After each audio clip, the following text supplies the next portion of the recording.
नमस्कार स्वागत करुच्ची आज मुख्य गुरुत्वपूर्ण खबर को आपण मानकु पछक पछ आसुची दुईटा लघुचाप बंगोपसागर रे पछकु पछ लघुचाप सृष्टि होउची। गोटे लघुचाप दक्षिण पश्चिम बंगोपसागर रे सक्रिय थिया बेले 24 तारिख और 25 तारिख रे आउ एक लघुचाप दक्षिण अंडमान सागर रे सृष्टि होगा जाउची। एई लघुचाप उपरे पाणीपाग विज्ञानी मानकर मतामत कौन रही। एई लघुचाप सृष्टि होला परे यह बात्यार रूप नेब कि नहीं, कारण यही समय जो लघुचाप सृष्टि हुए ताहा बात्यार रूप निए एवं यही समय जो लघुचाप सृष्टि होता महाबात्यार रूप नहीं। से समस्त मन में एक भय सृष्टि होती। ओडिशा को बात्यार भय अच्छी कि नहीं से संबंध में पाणीपाग विज्ञानी मान मतामत कौन रही से संबंध में संपूर्ण विवरणी मुझे वीडियो प्रदान करी। से आप निश्चित वीडियो को प्रथम शेष पर्यटन देखिए। जब वीडियो भल लगे पाखे लाल बटन निश्चित सब्सक्राइब कर पाखे आसुवा बेल आइकन बजाई देवे और ऊपर आसुवा ऑल नोटिफिकेशन क्लिक करके भूलिनी, जहाँफल ये वीडियो सर्वप्रथम आपण निकट में पहुँच पार। तेज आसतु जाना आज लघुचाप संबंधी विशेष गुरुत्वपूर्ण खबर को।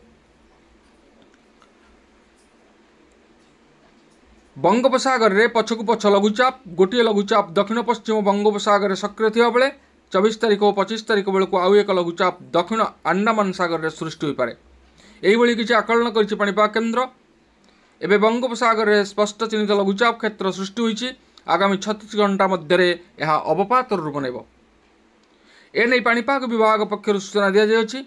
दक्षिण पश्चिम मौसुमी वायु फेरी जावा परे बंगोपसागर में प्रथम लघुचाप सृष्टि होती। यार प्रभाव अधिक रहिबा आशा करा जाउछि। तेबे विशेषकर आंध्र प्रदेश में यार प्रभाव रहिबो।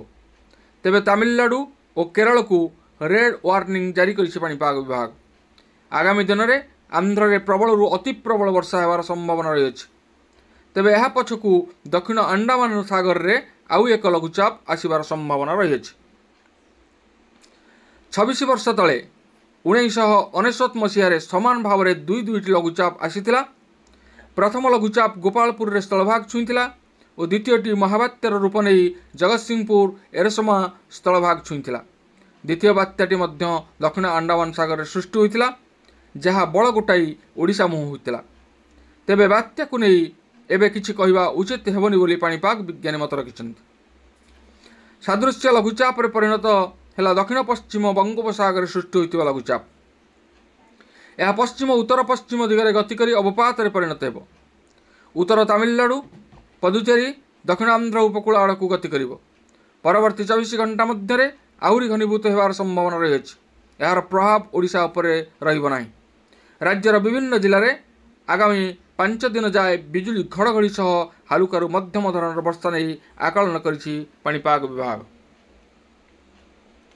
विशेषकर दक्षिण और उपकूल ओडिशा समेत उत्तर ओडिशा रे वर्षार प्रभाव रहिबो। बिजुली घड़घड़ी और झटका पवन संभावना थिबा बेले आसंता 24 घंटा पई मालकानगिरी, कोरापुट, रायगड़ा, गजपति, कंधमाल, गंजाम, बौद्ध, नयागढ़, खोर्धा और पुरी, कटक, जगतसिंहपुर, केन्द्रापड़ा जिला को येलो वार्निंग जारी करिछि भुवनेश्वर आंचलिक पाणीपाग केन्द्र। तेज दर्शक बंधु आमे देखुचे वर्तमान विभिन्न स्थान में वर्षा जारी रही। जेहेतु अक्टोबर मास जहाँ बात्या ऋतु भाव परिचित, यही समय बंगोपसागर में लघुचाप सृष्टि हेले ताहा बात्यार रूप नेबा स्वाभाविक, कारण बात्या पाई पाग बेस अनुकूल रहे। से समस्त मन में एक भय रहिबा स्वाभाविक। तेणु भयभीत होवार कौन कारण नहीं। जदि बंगोपसागर में सृष्ट लघुचाप बात्यार रूप निए तेबे से संबंध में पाणीपाग विज्ञानी माने जहाँ सद्यतम सूचना देवे ताहा आमे आपण मानकर अवगति निमंते निश्चित सर्वप्रथम जणाइबु।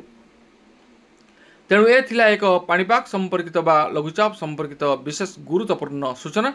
आज एतिकी पुणी देखा हवा आगामी भिडियो रे। रहुछि धन्यवाद, नमस्कार।